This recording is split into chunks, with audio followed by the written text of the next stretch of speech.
되겠습니다. 엘리사 선지자가 어떻게 죽었습니까? 어떻게 죽으셨죠? 주관식은 상당히 어렵죠. 그래서 객관식을 하나 또 보기를 내겠습니다. 첫 번째, 엘리사는 그 자연사했다. 수명이 다해서 죽었다. 두 번째는 엘리야처럼 승천했다. 세 번째는 죽을 병에 걸려 죽었다. 네 번째는 모세와 같이 그 무덤이 없이 그에 대한 죽은 사실에 대해서 또 그 무덤에 대해서 알 수 없다. 몇 번일까요? 예, 세 번째, 죽을 병에 걸렸다. 오늘 말씀을 보셨으면은 이미 답을 알 수 있는 내용입니다. 오늘 말씀을 보면서 엘리사 선지자가 어떻게 죽었는가에 대해서 사실은 저도 잘 몰랐습니다. 그런데 오늘 말씀을 보니까 엘리사 선지자가 죽을 병에 걸렸다라는 말씀을 발견할 수가 있었습니다. 승천했다는 것은 엘리야 선지자의 대표적인 인물로 잘 알려져 있고, 또 자연스럽게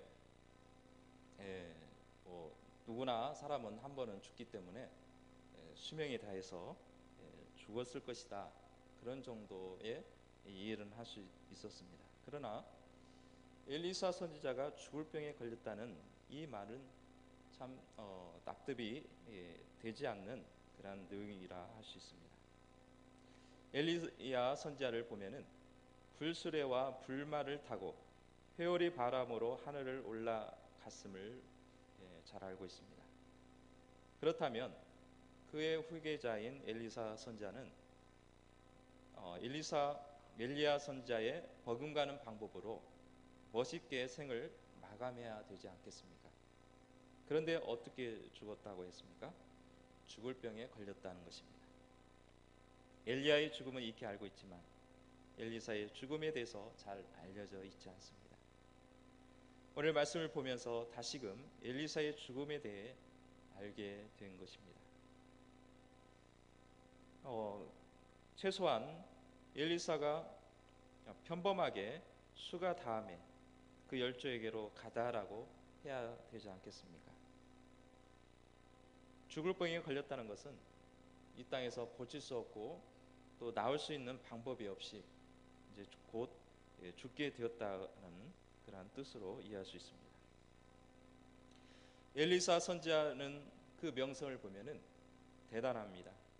엘리야 선지자 못지않게 많은 기적과 이적을 베풀었던 것을 볼 수 있습니다. 대표적인 이적들을 보면은 수넴 여인의 아들을 살렸고, 또 아람 나라의 나아만 장군의 문둥병을 고치는 그러한 일을 했습니다. 이것은 순수한 하나님의 능력이지만 어느 누구도 이러한 기적을 베푼 적이 없습니다. 또한 이와 같은 기적을 누구도 할 수 없었습니다. 그런데 이렇게 수많은 이적을 일으켰음에도 불구하고 엘리사 선지자는 자신의 그 죽을 병에 걸렸을 때에 그만한 능력을 가졌으면 자기의 죽을 병도 고칠 수 있지 않겠느냐라는 생각을 해볼 수가 있습니다. 그 당시 엘리사는 80의 연로한 나이에 있었습니다. 나이가 어느 정도 찼기 때문에 분명히 수가 다해서 죽는 것은 당연한 것입니다. 그런데 문제는 죽을 병에 걸린 것에 대한 그 부분에서 이해할 수 없는 내용이라 할 수 있습니다. 하지만 엘리사는 자신의 죽을 병에 대해서 하나님 앞에 고쳐달라고 또 이 병을 고치기 위해서 노력한 흔적은 전혀 찾아볼 수가 없습니다. 죽을 병에 걸려서 문제가 아니라 어떠한 삶을 살고 있느냐, 또 어떻게 살다가 죽었느냐가 더 중요하더라는 것입니다. 엘리사 선지자의 죽음을 통해서 은혜 받으시기를 축복합니다. 은혜 받을 무슨 죽는데 무슨 은혜를 받느냐라는 생각을 하시지만은 이 엘리사 선지자가 어떠한 인물인지 알고 또 그에 대한 죽을 병에 걸림에도 불구하고 태연하게 그 부분에서 수용하고 또 겸허하게 받아들이는 모습을 보면서 우리는 또한 은혜를 받을 수가 있다는 것입니다. 그래서 내가 멋있게 죽는 것도 좋지만은 내가 이 땅에서 하나님의 사명을 어떻게 수행하고 또 하나님께서 명령하신 것을 어떻게 잘 따름으로써 내가 이 땅에서 잘 살았구나, 그런 가운데서 주님이 부르실 때에 우리는 주님의 부름을 받으면 되는 것입니다. 주변에서 들은 이야기입니다. 친구 중에 젊은 나이에 남편과 사별하게 되었는데 오래 살지 못하고 외국에서 수영을 하다가 심장마비로 숨지게 되었다는 것입니다. 그래서 그 뒤에 하나님이 왜 자기에게 이런 고통이 주어졌는지, 왜 남편을 일찍 데려가는지 이해가 되지 않아서 교회를 나가지 않고, 이해가 된다면 그때 내가 교회를 나가겠다는 것입니다. 참 안타까운 현실입니다. 남편이 일찍 하나님 앞에 데려감을 당한 것은 우리가 또 유료의 대상이 되는 것이고 또 이해할 수 없는 내용일 수도 있습니다. 하지만 하나님께서 데려가셨다고 해서 신앙생활을 중단하는 것이 오히려 더 이해가 안 되는 것입니다. 그 입장이야 충격이고 슬픔이지만은 더 주님의 뜻을 알기 위해서 매달리면서 기도해야 되지 않겠습니까? 우리 주변에는 이해되지 않는 고통과 질병들이 있습니다. 그리고 하나님을 그렇게 잘 섬겼는데도 불의의 사고로 죽게 되는 경우도 종종 들을 수가 있는 것입니다. 그래서 엘리사 선지자의 죽음에 대해서 은혜 받으라는 것입니다. 모세도 묘지가 없습니다. 어디로 사라졌는지 시신조차 찾을 수가 없습니다. 이해할 수 없는 상황에서 경험하게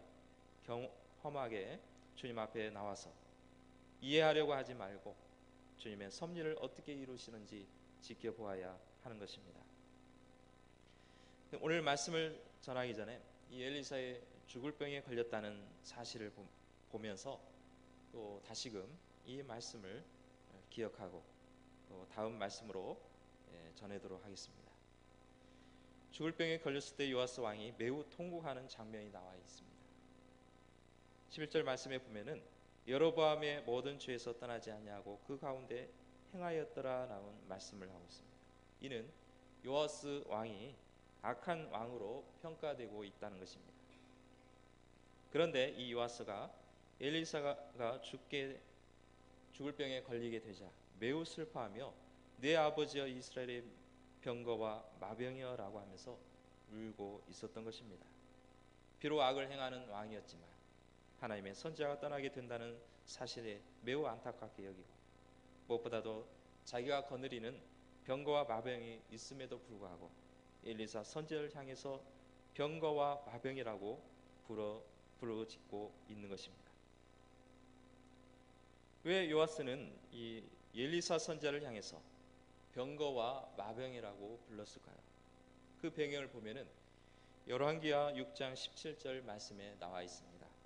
당시에 아람 군대가 있었는데 엘리사 선지자를 포위하고 있었습니다. 그리고 체포를 하려고 수많은 군대를 이끌고 그 엘리사 선지자의 거처에 둘러싸여 있었던 것입니다. 왜 수많은 군대가 한 엘리사를 데려오기 위해서, 한 엘리사를 체포하기 위해서 그 많은 군대를 보냈을까요? 그것은 이 아람 왕이 당시에 이 이스라엘을 치려고 하는 계획을 가지고 있었는데 모든 그런 결정을 하면 그 측근에, 최고의 측근에게만 비밀리에 알려졌지만은 다른 사람에게 공개적으로 나온 것은 아닙니다. 그런데 늘 보면은 미리 이스라엘 백성들이 대처를 하는 것입니다. 그러면 자기가 알려준 사람이 불과 몇 명이고 또 신복들을 향해서 그 알려줬는데 그 사람들이 누설할 이유가 없는 것입니다. 그래서 누군가 우리 안에 첩자가 있다. 그러니까 한 신하가 얘기하기를 우리 안에는 첩자가 없습니다. 어떻게 왕 앞에서 그렇게 누설할 수 있겠습니까?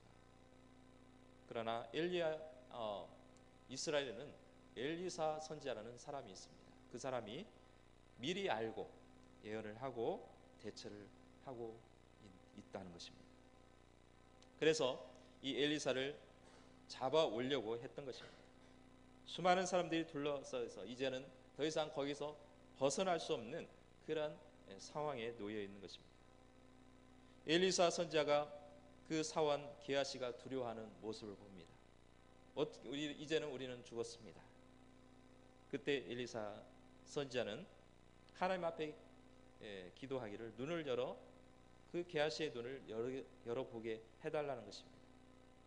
그때 게하시의 눈이 열리게 되었고 주변에는 불말과 불병거가 산에 가득했음을 목격합니다. 비로소 이 게하시는 두려움에서 벗어날 수 있었습니다. 그 많은 아람 군대보다 훨씬 많은 군대가 불말과 불병과 하나님의 군대가 이미 둘러싸이고 있었던 것입니다. 그리고 엘리사가 하나님 앞에 기도하기를 이 군대를 눈을 어둡게 해서 곱게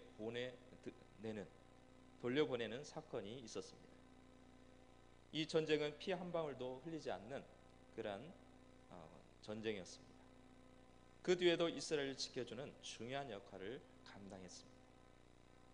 모든 백성들에게 존경의 대상이 되었고 의지의 대상이 되었기 때문에 요아스가 그렇게 엘리사의 죽음에 대해서 상당히 안타깝고 또 슬퍼했던 것입니다. 아버지와 같은 존재, 북이스라엘 지탱케 하는 선지자를 향해서 겸손한 모습을 볼 수가 있습니다. 이때 엘리사는 요아스를 향하여 마지막 유언과 같은 그러한 예언을 합니다. 요아스는 그 말씀에 순종하는 길이 유일한 살 길이었습니다. 이처럼 말씀에 우리는 순종하고 그 말씀을 따르는 것만이 우리의 생명을 얻는 유일한 길인 것입니다. 엘리사 선지자는 죄에 빠진 이스라엘에게 허락하신 하나님의 축복이었습니다. 그는 죽는 순간까지도 요아스를 위해서 예언을 합니다. 동쪽 창을 열고 활을 가져와서 활을 당겨서 쏘라는 것입니다. 그리고 동쪽을 향해서 쏜 그 화살은 아람을 향한 구원의 화살이라고 선포를 합니다.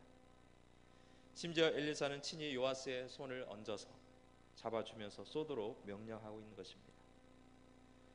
그렇다면 요아스는 그저 엘리사 선지자가 하라는 대로 했으면 되는 것입니다. 활도 주어지고 또 창을 열어서 동쪽을 향해서 활을 쏘는 것도 그렇게 어렵지 않습니다. 또한 이것은 자기가 이걸 할까 말까 하는 생각할 필요가 없습니다. 그저 지시하면 판단 없이 그저 따르면 되는 것입니다. 그리고 중요한 것은 지금까지 한 행동은 아람을 향해서 구원의 화살을 쏜 것이라고 이미 앞으로 될 일에 대해서 미리 알려주고 있습니다. 17절 말씀엔 구체적으로 답까지 알려주면서 방금 화살을 쏜 것은 아람에 대한 구원의 화살이라고 말을 합니다. 그리고 아람 사람을 멸절될 때까지 아벡에서 칠 것이라고 가르쳐주고 있습니다. 엘리사 선지자가 친히 예언을 하되 마지막 유언과 같은 말을 하였는데 승리를 안겨줄 것이라는 말은 어느 것보다도 확실한 것은 없는 것입니다. 그래서 요아스는 엘리사 선지자의 말대로 그 활을 당겨서 쏘았던 것입니다. 그 다음에가 중요합니다. 엘리사가 화살을 집어서 땅을 치라고 명령을 합니다. 지금까지는 어떤 여러 가지 방법을 가르치는 것이 아니라 그대로 행했으면 되었습니다. 그렇지만 이번에는 달랐습니다. 땅을 치라고 하는데 몇 번 치라, 몇 번을 치시오 이렇게 명령을 하는 게 아니라 땅을 치십시오라고 그렇게 명령을 합니다. 그렇다면 이제는 엘리사의 판단이 아니라 이제는 요아스 왕에게 판단이 넘어갔습니다. 요아스가 몇 번을 치느냐에 대한 그 손이 요아스에게 넘어갔습니다. 여러분은 요아스의 입장이라면 여러분들이 이 구원의 화살을 들고 나서 여러분들이 그 화살을 치라고 명령을 받았을 때 몇 번을 치겠습니까? 적어도 요아스는 이것이 무엇을 의미하는지는 몰라도 아람 군대를 향해서 내 행동을 통해 승리를 이끌어 줄 것이라는 그런 기대는 할 수가 있습니다. 그런데 요아스는 화살을 치되 3번을 쳤다고 했습니다. 그러자 엘리사는 노하여 그가 아람을 3번만 무리칠 거라는 예언을 합니다.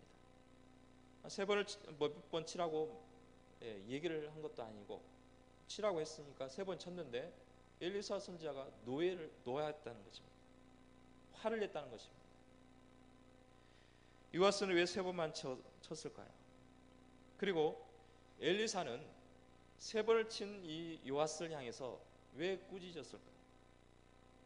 그리고 대여섯 번이라도 쳤을 것이라는 언급을 하게 되었을까요? 이 문제에 대해서 상당한 중요한 의미가 담겨져 있는 것입니다. 구원의 화살을 치긴 했습니다. 그런데 그 친 횟수에 민감한 반응을 일으키고 있는 것입니다. 요아스 왕이 화살을 주어 땅을 치라고 했을 때 3번을 쳤습니다. 그래서 저도 3번을 한번 쳐봤습니다. 집에서 하나, 둘, 셋. 여러분도 한번 쳐보십시오. 앞에 그 책 받칩니다. 3번 한번 쳐보겠습니다. 전체적으로 들으니까 한 10번을 친 것 같습니다. 어떻습니까? 3번 치는 것이. 이 3번 치는 것은 아주 점잖은 태도입니다. 한 번은 좀 아쉽고 하나, 둘, 셋. 아주 점잖은 태도죠.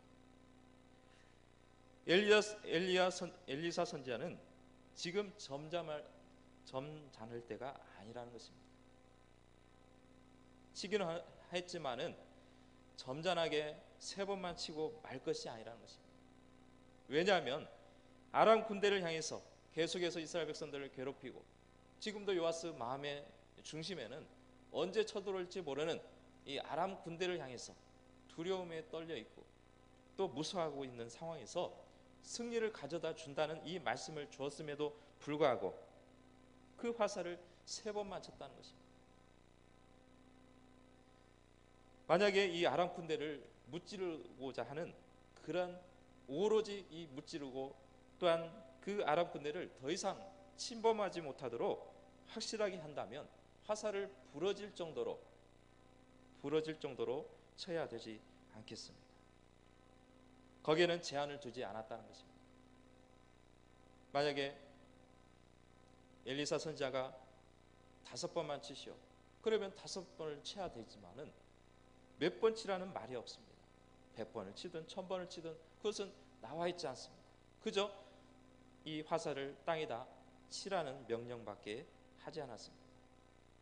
그건 뭡니까? 요아스 왕에게 보증수표를 준 것입니다.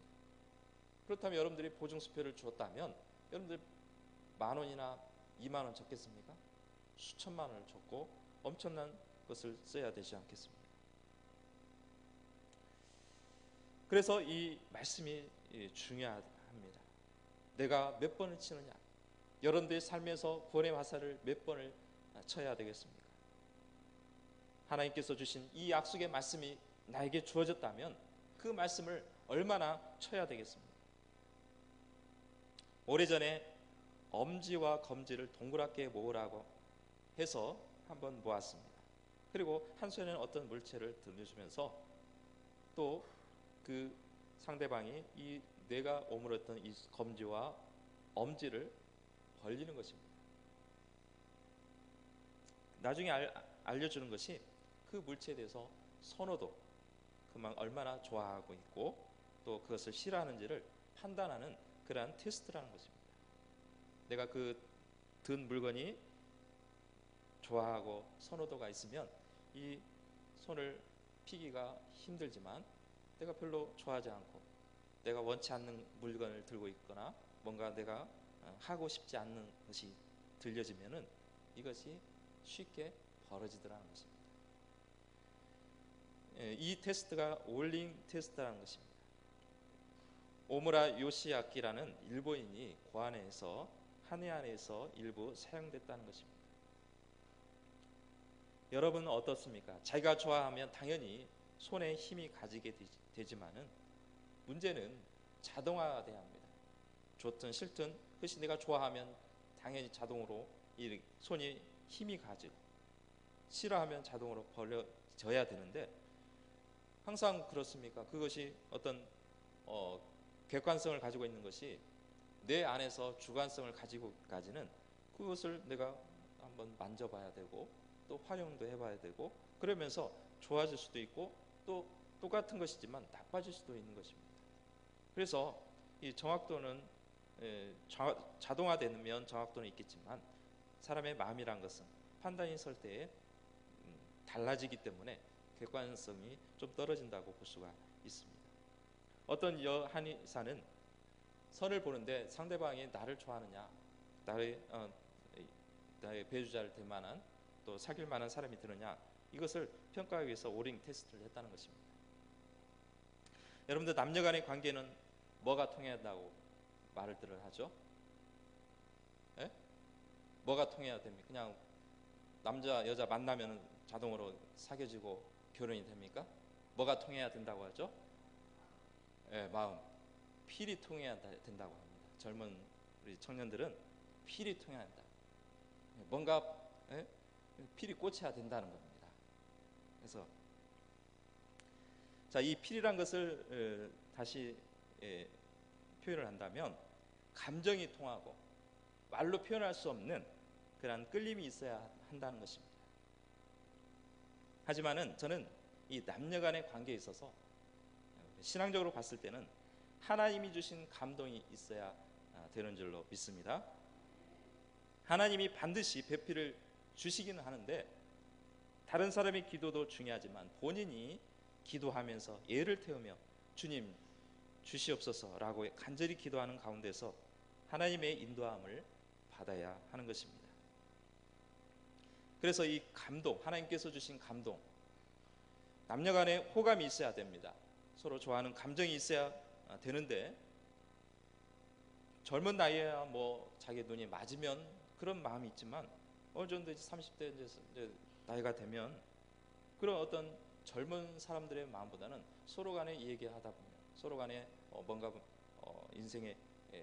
인생관이 맞는다거나 그런 가운데서 서로 호감을 갖는 것이지 뭐 말도 하지 않는데 순간 막 필이 꽂히고 그럴 수가 없는 것입니다. 그래서 이 감동과 필의 차이는 호감을 갖는 면에서는 동일하지만은 감동은 위에서 주는 하나님의 마음이고 필은 그냥 평소에 마음을 먹었던 것이 맞아서 느껴지는 것이라고 저는 그렇게 한번 비교를 해봤습니다. 상대방이 나를 좋아하고 있는지 만나지도 않고 그저 들은 정보를 가지고 판단할 수 없다는 것입니다. 만나면서 서로 알아가며 어떤 생각을 가지고 있으며 신앙관이 또 인생관이 이런 것을 따져보고 호감을 느끼는 것입니다. 그래서 남녀 간의 관계는 하나님께서 또 매달리고 의지하는 가운데서 하나님이 주신 감동을 받고 또 배우자를 선택을 해야 되는 것입니다. 지금도 이제 메르스가 잔재가 남아 있지만은 음압 치료실에서 밀폐된 공간에서 음식도 작은 통로를 통해서 전달 받았다는 것입니다. 이 음압실은 환자와 간호사밖에 없습니다. 간호사는 왔다 갔다 이렇게 하겠지만은 환자는 거기에 어느 정도 일정한 그 시간에 날짜 동안 격리되고 거기에서만 생활을 합니다. 그래서 이 간호사가 이 환자에게 평소에 약을 먹이려고 하면 약 시간이 되었습니다. 약을 드셔야 합니다. 하면은 이 환자가 일어나려고 하면 마치 중환자가 일어난 것처럼 그렇게 힘들게 일어나더라는 것입니다.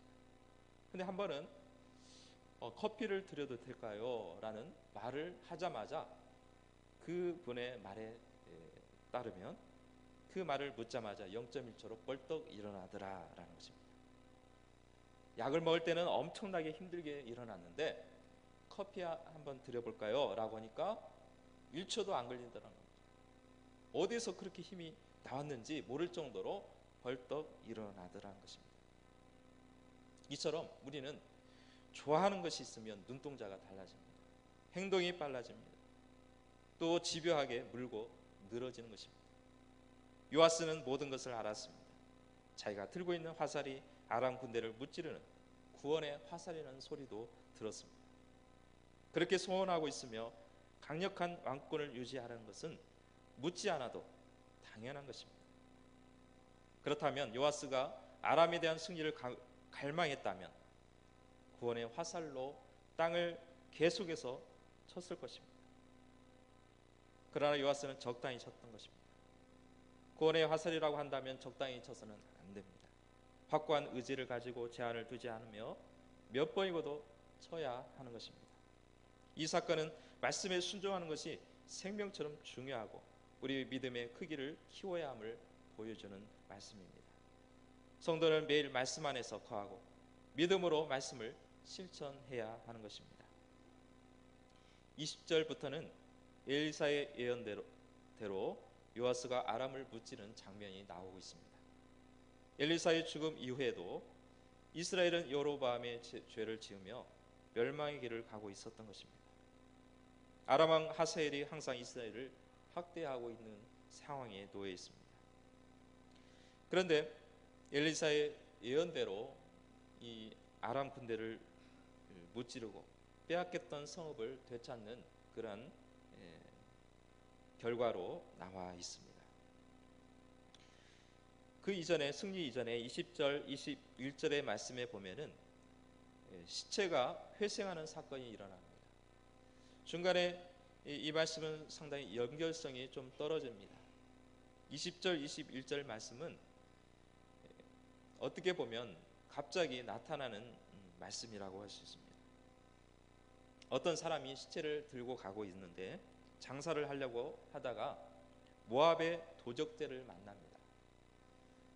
다급한 나머지 이 사람들도 살아야 되니까 이 시신을 버리게 되었는데 그 버린 장소가 어디였냐면 엘리사가 매장되었던 동굴이었습니다. 우리나라 같이 이렇게 땅에다 매장하는 것이 아니라 중동 지방의 그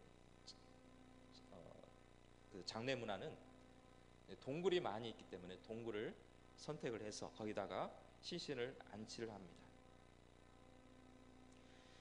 시신을 그 엘리사가 묻어있는 그 동굴에다가 던지고 도망갔는데 그 시신이 엘리사의 뼈에 닿자마자 회생하는 사건이 일어납니다. 하나님의 사람 엘리사가 살아도 기적을 일으켰는데 어떻게 보면 주어서까지도 하나님은 살아 역사하시는 분이심을 보여주는 장면이라 할 수 있습니다. 어떻게 보면 잘못 이해를 하면 엘리사 선지자는 대단한 선지자구나 그렇게 이해할 수 있습니다. 죽어서도 그렇게 능력을 행하는구나. 그것이 아니라 이미 엘리사는 죽어 있습니다. 중요한 것은 엘리사의 뼈를 통해서 역사하시는 하나님의 능력에 있다는 것입니다. 이 뼈를 통해서 회생하는 사건은 에스겔 골짜기 환상을 또한 연상하도록 하고 있습니다. 마른 뼈들이 들어붙었지만 뭔가 사람들은 살도 붙어 있지만 생기가 없습니다. 이때 에스겔이 하나님의 말씀을 대언했을 때 큰 군대가 되었더라라는 말씀을 볼 수 있습니다. 오늘날도 시체와 같은 인생들이 있습니다. 하나님의 능력을 받으면 전혀 생기가 없는 인생들에게 하나님의 기적이 일어나고 생기가 생기고 영혼이 살아나는 역사가 일어날 줄로 믿습니다. 말씀의 대언자 엘리사의 뼈에 시체가 닿자 회생하는 사건을 통해서 이 사건은 바로 범죄하고 있는 이스라엘 백성들이 여전히 범죄로 인해서 멸망의 길로 가고 있지만은 하나님께서는 그럼에도 불구하고 이스라엘 백성들을 회복할 수 있는 회복의 가능성을 보여주고 있는 것입니다. 범죄를 저지르고 여전히 악한 왕들의 통치함에도 불구하고 왜 회복을 시켜 주시겠습니까? 그 이유가 23절에 나와 있습니다. 하나님은 아브라함과 이삭과 야곱에게 더불어서 세운 언약을 기억하고 계셨습니다. 다름 아닌 하나님의 약속에 매여 있었던 것입니다. 그렇다면 이 아브라함 시대, 아브라함이 하나님과 언약을 맺었던 그때와 요아스 왕의 시대는 엄청난 기간이 흘렀습니다. 무려 1200년이라는 세월이 흘렀습니다. 우리 100년도 엄청난 날짜인데 세월인데 1000년이 넘는 1200년이라는 세월이 흘렀음에도 불구하고 하나님은 아브라함에게 약속했던 그 말씀을 잊지 아니하시고 범죄한 이스라엘 백성들을 구원해 주시고 건져 주셨던 것입니다. 사람들은 잊고 살아가고 있지만 하나님의 약속을 들었음에도 불구하고 그것은 기억 속에서 사라지고 또한 그것이 내 머릿속에서 사라지고 있지만 하나님은 약속하신 그 말씀을 지금도 기억하시고 우리를 끝까지 지켜주시는 분이심을 우리는 기억해야 되는 것입니다. 악을 거듭한 이때까지 이스라엘을 쫓아내지 않았다는 것입니다.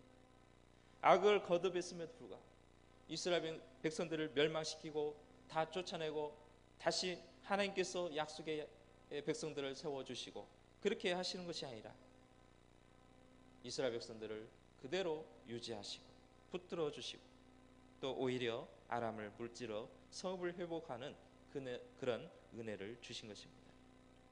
이것은 요아스 왕이 어떤 대단한 군대가 있어서 할 수 있었던 것은 아닙니다. 이미 요아스 왕 이전에 붙인 요아스에게 모든 병사도 빼앗겼고 많은 사람들이 죽었습니다. 요아스에게 남겨진 병사는 불과 많지 않았습니다. 이것은 하나님의 은혜였던 것입니다. 엘리사가 마지막 요아스에게 아람 군대를 붙일 것이라는 예언은 그대로 성취가 된 것입니다. 죄로 죽은 인생도 말씀을 통해서 새롭게 태어날 수가 있습니다. 요아스 왕은 세 번만 치고 말았습니다. 구원의 길은 세 번만 치고 말 것이 아니라 끝까지 구원의 길을 위해서 계속해서 나가야 할 것입니다. 오늘날 구원의 화살이 무엇입니까? 구원의 화살을 쏘아야 할 대상이 누구입니까? 요아스 왕에게는 아람 군대를 물찌르는 구원의 화살이었지만 우리에게는 불신령을 향하여 주님으로부터 생명을 얻게 하는 구원의 화살로 적용하려고 합니다. 생명을 살리는 일에는 중도에 포기해서는 안 되는 것입니다. 계속해서 시도하고 기도하면서 전도하는 것입니다. 하나님은 이스라엘 백성들을 절대 포기하지 않으시고 언약을 반드시 성취하시는 분임을 기억해야 하는 것입니다. 생명 살리는 일에는 중도에 포기하는 일이 없습니다. 구원의 화살을 끝까지 놓지 않으며 구원이 이루어질 때까지 계속해서 쳐서 구원의 영광, 기쁨의 날을 위해서 소망을 가지고 또한 구원의 역사가 우리의 삶을 통해서 여러분들의 삶의 현장에서 이루어지시기를 주님의 이름으로 축복합니다. 기도하시겠습니다.